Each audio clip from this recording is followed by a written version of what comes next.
السلام علیکم ورحمۃ اللہ وبرکاتہ۔ معزز سامعین کرام، اللہ تبارک و تعالیٰ کا بے شمار نعمت ہے۔ الحمدللہ، اللہ تبارک و تعالیٰ کئی دنوں کے بعد مجھے آپ سے رابطہ کرنے، آپ سے کچھ اللہ رسول کی بات کرنے کی ایک موقع دیا ہے۔ میں درمیان میں ویڈیو ڈالنا اس لیے چھوڑ دیا تھا کہ ہمیں ویڈیوز یا آڈیو بیان ریکارڈ کر کے ڈالتے ہیں اللہ رسول کے بارے میں، اسی لیے کہ لوگوں تک قرآن کے متعلق، حدیث کے متعلق، بزرگوں کی زندگی کے متعلق، اولیاء کرام کے واقعات کے متعلق ان کو جانکاری ہو جائے۔ کسے معلوم اللہ تبارک و تعالیٰ کس کی زبان سے آنے والی ایک دو باتوں سے، ایک دو لفظوں سے، یا کس بزرگ کے متعلق کے واقعے سے، یا کس آیت سے، یا کس حدیث سے اللہ تبارک و تعالیٰ تم لوگوں کی ہدایت دے، یہ ہمیں نہیں معلوم۔ لیکن ہم کوشش کرتے ہیں کہ اللہ تبارک و تعالیٰ جو بھی ہم کہتے ہیں اس پر عمل ہم کو بھی کرنے کی توفیق ملے، آپ کو بھی کرنے کی توفیق ملے۔ ویڈیو ڈالنے کے باوجود ہم لوگ دیکھتے ہیں کہ انٹرٹینمنٹ کے ویڈیوز اور کیا بلا بدترج ویڈیوز آتے ہیں، اور ان تمام میں ہم لوگ جب بھی دیکھتے ہیں تو ویڈیو ڈال کے 1 گھنٹہ ہوا، 2 گھنٹہ ہوا، یا 1 دن ہوا، ایک ہی دن میں ملین ویوز، تب ہم لوگ ڈالتے ہیں تو ہفتہ گزر جاتا ہے، 10، 15، 20 اتنا ہی رہتا ہے، تو لوگ دیکھتے نہیں، خواہ ہم کیوں ایسا بول کے چھوڑ دیا تھا۔ لیکن کچھ لوگوں کا اصرار ہوا کہ ضرور آپ ویڈیو ڈالیے،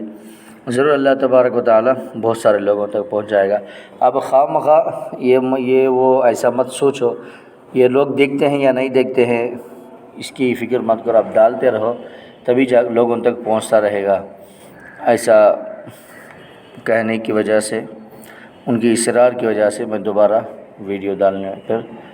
آمادہ ہو کر ویڈیو ڈالنے لگا ہوں۔ اللہ تبارک و تعالیٰ جو بھی بات ہے وہ آپ تک پہنچانے کی توفیق عطا فرمائے، اور اس پر عمل مجھے اور آپ دونوں کو کرنے کی توفیق عطا فرمائے۔ آج کی حدیث ہے، ترمذی شریف کی ایک حدیث ہے، حضور اکرم تاجدار مدینہ احمد مصطفیٰ مجتبیٰ صلی اللہ علیہ وسلم کی ایک حدیث ہے کہ کسی بندے کے دل میں اگر رائی کے دانے کے برابر بھی ایمان ہوتا، رائی کا دانہ ہے نا، رائی کے دانے کے برابر بھی ایمان ہوتا تو وہ جہنم میں نہیں رہے گا۔ اس حدیث کا مطلب یہ ہوا،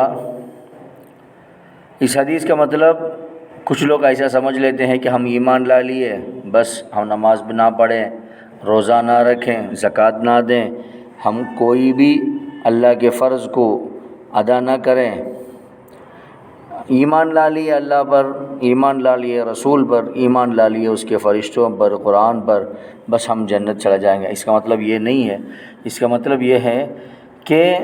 کافر لوگ، جو لوگ ایمان نہیں لائے، وہ لوگ جہنم میں ہمیشہ رہ جائیں گے۔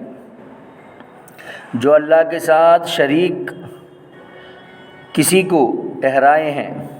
اللہ کے ساتھ کسی کو شرک کیے ہیں، اللہ کے ساتھ ملا کر کسی کی عبادت کیے ہیں،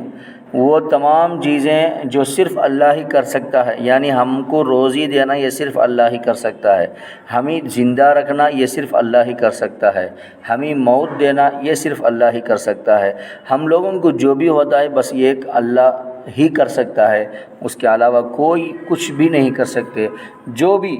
ٹیکنالوجی ہو، جو بھی ہو، یہ تمام چیزیں ہمارے آسانی کے لیے اللہ تبارک و تعالیٰ کسی کو بناتا ہے۔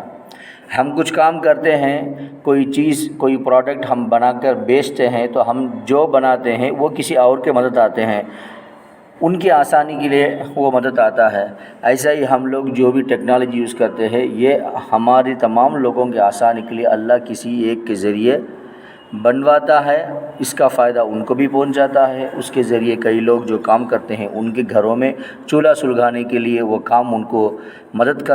کرتا ہے۔ تو اس طرح سے بہت ساری چیزیں ہیں، تمام اللہ کی طرف سے ہیں۔ اس جگہ میں یہ صرف اس کی وجہ سے ہوا، اس کی وجہ سے ہوا، یہ باتیں اگر کہی جائے یا دوسرے خداؤں کو لا کر ٹھہرائیں کہ بارش یہی خدا سے ہوتا ہے، مال یہی سے کسی خدا سے ہوتا ہے، جیسا کہ ہندو لوگوں کا عقیدہ ہے، اگر ایسا کرنے لگے تو اس کا نام شرک ہو جائے گا۔ اگر شرک کرے تو اللہ تبارک و تعالی جہنم سے کبھی بھی نکالیں گے نہیں۔ اگر کوئی بندہ شرک نہیں کیا، مسلمان ہے، اللہ پر ایمان لایا، رسول پر ایمان لایا، فرشتوں پر ایمان لایا، اس کے قرآن پر ایمان لایا، قیامت پر ایمان لایا، قبر کی زندگی پر ایمان لایا، قبر کے بعد حشر میں سوال جواب ہوگا اس کا ایمان لایا، اللہ تبارک و تعالی انصاف سے فیصلہ کرے گا اس پر ایمان لایا، اللہ قادر ہے اس پر ایمان لایا، ان تمام چیزوں کو ایمان لانے کے باوجود کچھ اللہ کے حکم کو نہ ماننے کے جو گناہ ہیں، اس گناہ کو اگر اللہ چاہے تو معاف کر سکتا ہے، اگر اللہ چاہے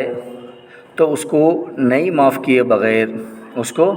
معاف کر نہیں سکا، جہنم میں ڈال کے اس گناہ جتنا گناہ کیا ہے کہ اتنے گناہ کے برابر کچھ دن عذاب دے کر وہ گناہ کا برابر انہوں عذاب تکلیف پانے کے بعد ان کو واپس لے لے گا۔ جہنم میں یہ لوگ ہر ہمیشہ نہیں رہیں گے، یہی اس حدیث کا مطلب ہے۔